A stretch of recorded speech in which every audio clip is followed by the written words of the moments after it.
protest. Those people were still very much surrounded by wine moms, white wine moms that were wearing protest, white wine moms that were rocking with Luigi Mangione.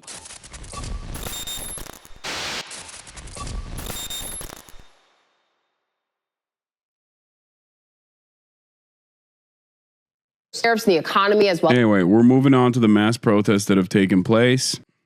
Well as massive government job cuts and human rights. ABC's Christian Cordero is in Washington, where one of the largest protests happened. Good morning, Christian. Hey, Janae, good morning. So through every move, the administration has said it is acting on a mandate from the American people. Well, hundreds of thousands of people took to streets yesterday to have their voices heard. This morning, chants from coast to coast after Saturday's hands-off protest drew in more than 1 million people, organizers say, across some 1,200 rallies. I have some interesting thoughts on this, and I think many of you attended these protests all around the country, and I'm very proud of you for participating in this, for demonstrating. And I think many of you that attended these protests probably saw something that I saw as well. I'll get to it in a second. Let's see how the media covers it first. Francisco and Seattle, from Los Angeles and Lincoln, Detroit to Denver, and right here. Update, I mentioned some time ago that I was a Jew that learned of the evils of Israel from you and then changed my perspective on them. I have since convinced the rest of my Jewish family to critically look at how insanely Nazi Israel has become, and they're all happily anti-Zionist now. Hell yeah, chatter. Keep up the good work. Why aren't Latinos included on these protests? What do you mean? In Washington, D.C., where an estimated 100,000 people filled the National Mall. We all have something that we're upset about. 17 minutes back. And they're all important things. Elon Musk's Department of Government Efficiency has spent weeks making major cuts to the federal workforce with the goal of shrinking the government and saving billions in federal funds. His latest target, the Peace Corps. Sources tell ABC News Doge members entered Peace Corps headquarters Friday to begin a review of their system. Amid the Doge cuts, unemployment in March increased, the economic uncertainty keeping people like Stan Prusik up at night. 47 years. So what's really interesting about the protests, at least from my experience, my estimation, as someone who participated in the DC protests and walked around the Capitol, was that the hands-off protests and the hands-off protests overall were very liberal. Like their focus was on a lot of the things that I think liberals have gotten frustrated by in general, which isn't to say that they're wrong, by the way. I'm not saying that they're wrong at all. Like, obviously, there's some parts of the overall perspective that hands-off demonstrated, where they were like, hands off my NATO, which I think is insane. It's an insane statement to make. No mention of Gaza in the top line argument whatsoever. No mention of the genocide. And I think that they did that because the organizers did that specifically because they wanted to make this as like Democratic Party friendly as possible, so that politicians would go and speak at these rallies and legitimize these rallies, which I think is a mistake. This does not mean that those people that were participating in these rallies did not care about Israel, by the way. They certainly did. Okay? This does not mean that these massive protests did not have like more radicalized elements within them. They certainly had it.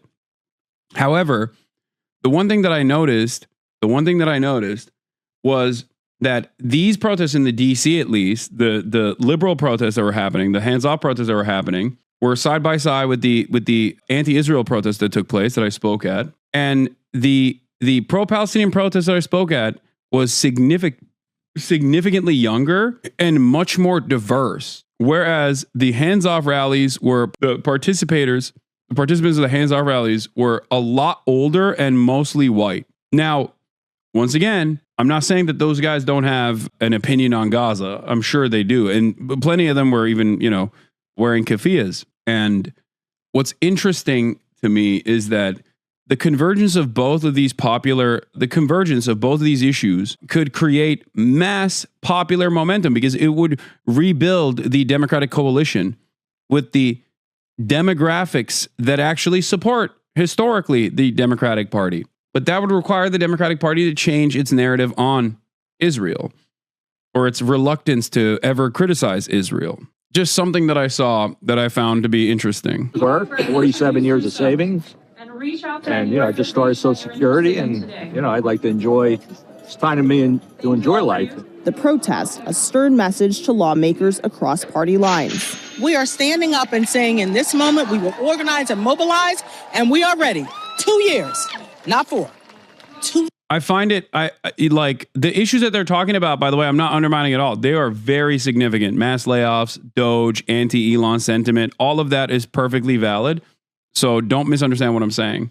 But I do think it's interesting that even these protests, which are like the demographics that the Democratic Party has maintained as its base of support, educated, white, wealthier liberals on average that are upset about the things that they see in the news, all of those people were still very much surrounded by wine moms, white wine moms that were wearing keffiyehs, white wine moms that were rocking with Luigi Mangione. For every like, oh, I'm done drinking wine, I should be at brunch instead of this style protester with like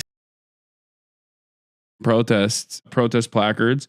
There were plenty of people who were championing Luigi Mangione. When you got wine moms championing Luigi Mangione, things are changing, okay? That is a sign that the times are changing. That's a sign that the attitude is shifting.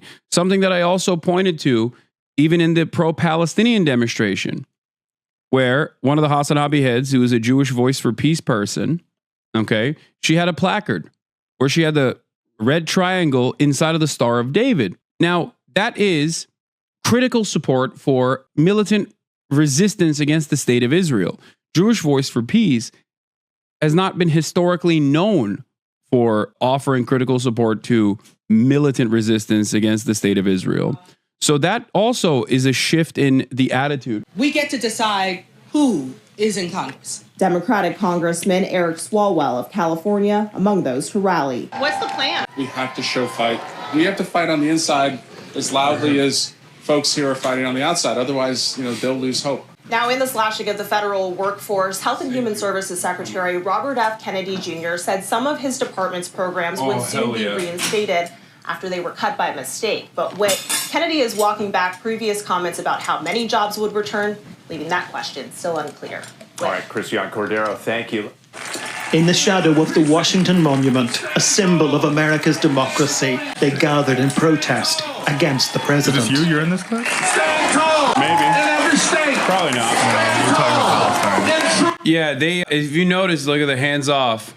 They have NATO in there? Weren't they like hands off NATO and then nothing about Palestine? They, I mean, that was like the organizers that put that forward. Yeah. And I think that was obviously very stupid. It was like dumb lib shit. But I don't think the people that participated in the hands off protests were like overall, they weren't there to defend NATO. You know what I mean? Maybe. It's a weird sneak. Maybe to like defend Ukraine. There was definitely like pro-Ukrainian sentiment, but that's understandable, and it's different than being like, I love NATO. Yeah. And I think a lot of the people that participated in these protests, like, they also were like, they were pro-Palestine. Like, I don't think these guys were anti-Palestine by any measure.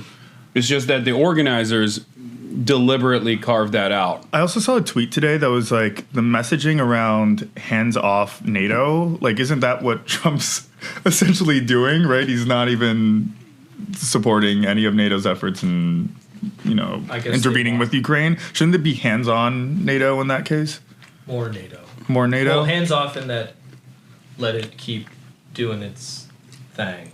Yeah. Keep NATOing. Keep NATOing. But is he hands on with NATO right now? No. Kind of. Well, I think he's hands on in terms of talking about taking away funding streams for all of these things, or like that the United States is not going to be participating. Yeah, I think don't take away my protection racket. I'll be so sad. Don't do it. I love NATO. Do you actually? Yeah, Hasan's a big NATO. No. What? He is a. Sorry. He talks about it all the time. Really? Yeah. Should I have known that before coming on here? I am as anti-imperialist as you can get. Me too. Yeah. So, no, I'm not a fan. His trade war was the final straw for these people. They say he's targeting working Americans, migrants, and community groups. I find what is happening in our government so appalling and so immoral. I mean, that's really why I feel like I need to be here. I finally reached the breaking White point. lady I dragging the body couldn't. of Trump yesterday. She had like this like fake body of she was like, I'm bringing out of the White House. I love like a wine mom just like dragging a fake body. No, not in a violent way. No, I love like radical grandmas. Like I'm not even kidding. They're like, they got more smoke. It's like, it reminds me of the Tom Tillis voicemails that he like released, the North Carolina Republican who released the death threats that he was receiving.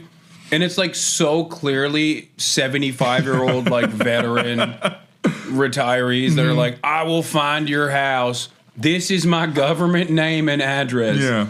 I will find where you live and kill you. Yeah. Kill you in the most violent ways possible. Wasn't like, I saw a lady like wearing the deny, defend, dispose hat. Suppose. Like the liberals are maybe turning a new leaf. Yeah, she had a keffiyeh on too. Yeah, she had a keffiyeh. Anymore. Actually, I probably win the long distance award. I came here from Hawaii. Look at our country. It's embarrassing, like genuinely embarrassing to be like an American right now. There were protests in 1,000 cities across all 50 states. We shall overcome. A nationwide act of defiance that can't have gone unnoticed. But Donald Trump appeared focused on other things, reading headlines about China's tariffs on his way to the golf course. These people are pushing back against what they describe as the most brazen power grab in history. But President Trump's press secretary says anyone who thinks he's going to be deterred by protests like these is living under a rock. Opposition. Like, haven't you noticed he doesn't give a shit about anything? He's trying to kill his base. Why would he even care about people outside of his base? You know what I mean? The golfing thing is crazy. I said this the other day. I was like, he's moving like a man who knows there's no more elections. Yeah. Was that you who tweeted that? Yeah. I saw that. Yeah, he seems like he's pretty comfortable. Did you see that? I don't know if I'm on to. Did you see that Simpsons video? Where April 12th or something? I haven't seen the Simpsons video, but I've seen people reference it, like that there will be a high-profile political assassination on April 12th or something. Is that what it is? I don't know. Yeah, that was going viral on TikTok, but I mean, like, I hope that doesn't happen. Of course, like, no, it's AI. Someone's saying it's fake. What, the video? Mm-hmm. Okay, it's AI. Just no political violence in this country, right? There's already a lot of political violence, G. There's a lot of political violence in this country. That's true. Like that lady that punched the interviewer in the... That's what's so funny about like Trump doing this though, like disrupting his own base, because like the overwhelming amount of political violence comes from the right. Yeah. Both of the people that attempted to kill Donald Trump were either former Trump voters like Ryan Ruth, who's not dead, he's alive. I was about to say rest in power to my goat. That's the #1 NATO voter. We love him. He has a very important place in this community. And also the other freak incel dude who was like a registered Republican. Is that the one who missed? Yeah, that's the one. He's dead, right? Yeah, he's very dead. Yeah. He dead as Did they kill him on site? Oh, I saw it. Yeah. You were there? No, yeah, I was the one. Yeah, I was in his ear. I was a scout sniper. Yeah, I was a scout sniper. Hasan was on the grassy knoll, not hitting his shots. No. Literally. Yeah, they're... I wasn't even talking about that. I mean, like, you know, like, yes, you, of course you're correct what you're saying. I also just mean, like, the political violence that is imposed upon people in this country. Yeah, no, like, there's structural violence. Yeah, that's a concept. 100%. Yeah, I just meant that, like, him pissing off his own base increases the likelihood that he might get harmed by his own base tenfold. Those are the guys who do the violence. Those are the people you're not supposed to piss off, and he's pissing them off, I think. Yeah. Not the cultists. Like, there's a lot of loyalists who think, like, nah, you don't understand, brother. It's going to be great one day. He's just doing this right now, but it'll be so much better. Do you think he's losing a lot of his base, or like a couple percentage points of people? Wait a couple weeks, and we'll talk about that. Because right now it's like a little bit. Are we gonna go to? He's still refusing to be silenced. I don't know. We have to speak out. We have to act. We have to do something, because this is not America. What do you say to people who would argue that the people have already spoken in that President Trump won the election? Some people have spoken, and then some people have not, and those. Is that the arcade? Bro, you really want to go to this? Sounds loud. Hundreds of thousands across the globe. Bro, it's crazy. Look at how white and old they are. Well, I It's can't get wild. over how white and old they were singing "We Shall Overcome." Yeah, they're woke, dude. Is that not? I don't know. Is that like that's kind of weird, right? It is a strange juxtaposition when you got like the most crowd singing "We Shall Overcome" is like, and they're offbeat too. Wouldn't want it any other way. Yeah, they're allies. Are taking part in demonstrations today against U.S. President Donald Trump and his close ally, Elon Musk. Tesla, stop it! Stop it! Oh, man. Hi! I will not be silent. I will not be silent. It'd be funny if they did "We Shall Overcome." I know. We shall overcome. We shall overcome. I would love for them to do that. I'll give them permission to sing "We Shall Overcome" in Germany. The licensing credit. What is this? Hands off. Slag Man says, hands off and 5501 are called to bullshit to make left-leaning people feel good about themselves. The more productive revolutionary routes are being overshadowed by them. And it is our goal to bring these processes towards us. These liberals will burn themselves out and lose hope if it continues like this, which is the Democratic plan. Yeah, I mean, I think they're getting ahead of it by this time instead of doing just like hate can't wait, or was it 8 can't wait? The abolition thing. Yeah. In an effort to like counter the Black Lives Matter demands that were being made from the streets, this time they're like, we'll do our own protest. But it's like indivisible. Like they're libbed up. Mm-hmm. Like the people that are throwing these protests are libbed up for sure. But I don't think necessarily the people that are participating are as libbed up. Like if they want motion, they want momentum, they'll glaze Cory Booker and stuff for doing, anything. But having said that, I think that if you were to ask them individually, like what they think about Gaza or what they think about healthcare, like they probably have a lot more radical of a perspective than what is demonstrated by the Democratic Party. So I don't necessarily mind these sorts of initiatives. I'm not going to like cast it aside, especially when there's millions of people protesting. And I'm not going to hand it to the organizers and give them the victory here and act like those people were out on the streets exclusively for hands off NATO, Mm-hmm. Titled Hands Off, the movement aims to protest Trump and Musk's policies on government downsizing, the economy, human rights, and a host of other issues. In Frankfurt, demonstrators marched through the city center with signs. And in Berlin, they gathered outside the Tesla showroom. Grandmas are, well, not in Germany, but in America, grandmas are about to start torching Elbit Systems buildings down. They're ready to go, dude. They're radicalized. I'm telling you. I feel it. A group gathered for a demonstration also in downtown Lisbon. Freedom is at stake in the United States and for the whole world with what Donald Trump is doing. And we need to stand up. We need to raise our voices. We need to be heard. We need to make sure that everybody knows that we will not accept this type of injustice. Why are they really out here in Germany? Is taking the USA into basically Germany of the 1930s. It's that simple. He's attacking the press. He's attacking universities. He's trying to tell people what they should teach their children in. This is why I get so mad at the Dems. For the Democrats, by and large, in the National Party, are so worried about ever coming across like they're even remotely critical of Israel that they won't even talk about the college campus. Mm-hmm. Like, that's insane, dude. Yeah. This is exactly the type of stuff that, like, squishy libs who are educated, have college educations, have, like, decent amount of wealth, like, income, higher income overall. That is the type of that those squishy libs care about. That is literally the center, the epicenter of your base. Mm-hmm. If you can't even criticize Donald Trump actively taking over Columbia and creating the standards for academic receivership, exactly in the same ways that the Nazis did, by the way.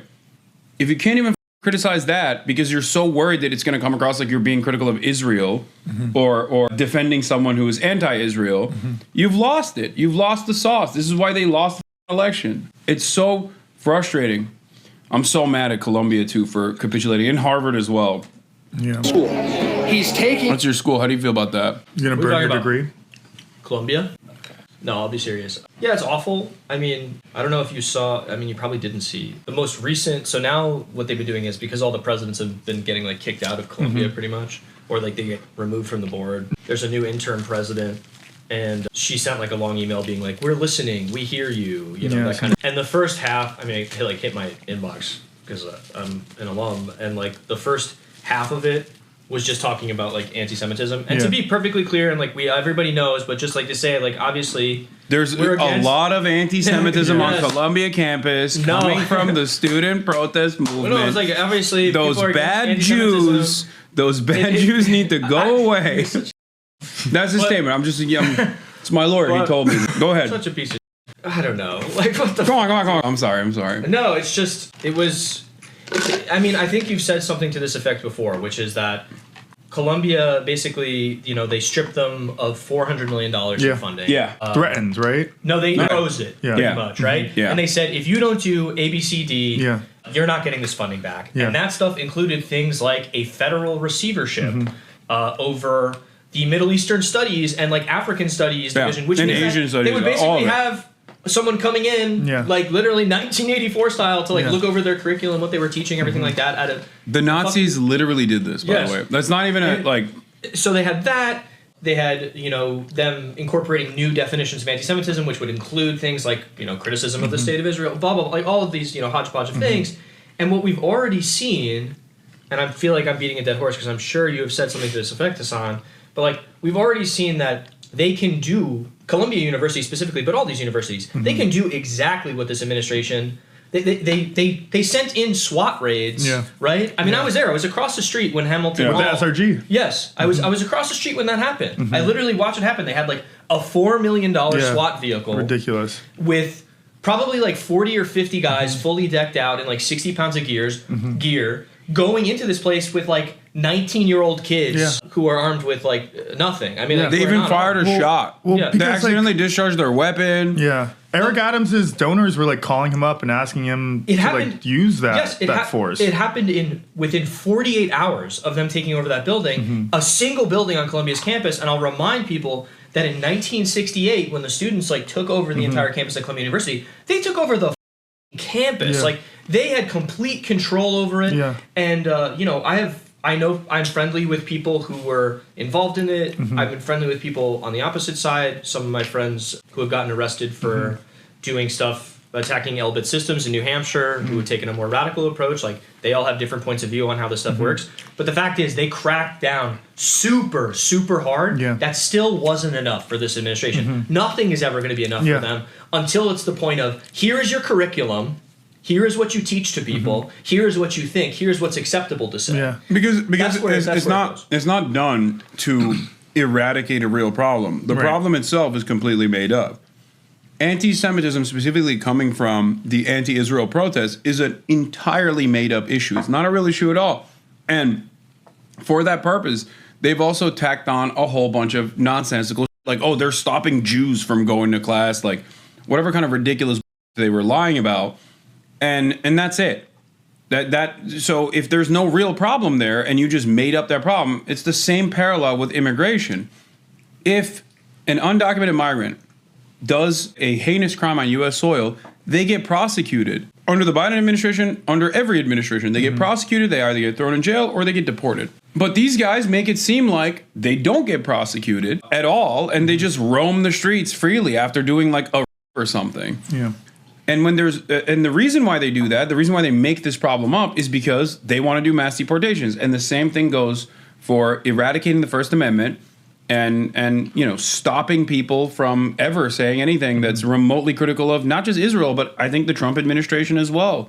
Yeah. They've already denied a French researcher entry into the country because they searched through his phone and he was talking about Trump like revoking academic grants. And that was enough for them to be like, no, that's dangerous. That's unacceptable. They are searching people's phones like often now as you enter the country, even if you're not a green card holder or, even if you're just a U.S. citizen, they're looking through people's phones. Yeah. I mean, this is absolutely just a systems test, right? If he could do this to Columbia, he can do it to any university in the country, right? Even like, Ivy League, whatever. If he's putting Columbia in their place, like what is, a state school or a city school, absolutely. How are they going to react when the federal administration comes down on them? I think what we need to do is we need to start taxing Colombia's land. Oh, absolutely. 300,000%. Okay, great. Yeah. So we have you on that? No, 100%. Yeah. I mean, it'll defund Colombia even more, even though I guess they're getting their 400 mil back. Well, they have a multi-billion-dollar endowment. And they have alums that are going to continue supporting them, with money. And I'm sure some of those alums are supportive of what's happening with what Donald Trump is doing to Colombia. You know what I mean? Oh, yeah. And, probably threatening themselves. No, it was literally, that was the reason why they were down with sending the counterterrorism unit into campus. Yeah. Is because of the group chat. Yeah. They were telling Eric Adams to do that. That's so insane. That is like literally David Duke. The fact that we know that too, and that hasn't become a bigger deal than what it already is. But yeah, it's a system cess, He's gonna make an example out of Colombia and just do it to the Harvard across the country. Though he did it to Harvard already? Yeah. I mean, the thing is, he said he was looking at the grants for Harvard, and Harvard quietly went to the administration and fired their Middle Eastern Studies dean. It's ridiculous. This Turkish dude is very famous academic. And he wasn't even there. He wasn't even at Harvard. He was on leave for the year, and they fired him. Is he threatening funding from Harvard as well, or is it okay? He said we were going to look into Harvard. Harvard literally went to the president the next day and gave in. Yeah. Anyways, do you think what you're talking about is happening at every college campus already? Do you think Columbia and Harvard or any school that capitulates to the president is going to lose enrollment or folks who want to go to those schools? No. Or do you think they're going to have no problem with that? No, because a lot of people want to go to these schools anyway. So they're like, oh, great, I don't give a shit. Yeah. I get to be a part of this prestigious institution. Yeah. What will, however, happen, I think, slowly but surely, is the brain drain. Yeah. If you're a foreign student and you're coming to the United States of America, and the government is actively threatening you and saying that, we will send you to the El Salvador slave labor camp, then, why would you ever come here? Yeah. What the hell? Jeez. It's crazy. Yeah, I don't think I saw, an article yesterday that was these schools are tainting their legacies and it's going to affect enrollment, but, affect enrollment. I don't believe that's going to happen, But maybe when Trump is out of office, if that day comes and we get some more democratic leadership in this country, maybe they'll look. And no, don't worry. Colombia will put another placard up like they did with the '68 protesters. Yeah. And their mistreatment, and then make it a staple of who they are. We allow students to speak up for themselves and to make changes across the world and country. But yeah, it's to when the Mahmoud Khalil stuff was happening, so many elected officials in New York City, in New York, were just quiet about the entire thing. You know what I mean? Not only are we seeing this infringement come on our First Amendment rights from the right, but we have New York Democrats that are too to speak up about this because they think that it will piss off, the pro-Israel group of voters in the city. But they're not they have no motion. They don't have the numbers. Yeah. They don't have the moral authority in this conversation. Yeah. They have the opposite of the moral authority. I mean, I don't even think the governor of New York put out a statement. I think she spoke about it briefly at it's crazy.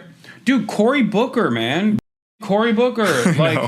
Are you kidding me? the week right after. Are you kidding me? You did 25 hours and you didn't mention that they're black bagging students. Well, not only did he not mention it, the next week he voted for the arms funding. Yeah, so and then he was this is what I'm doing. Yeah.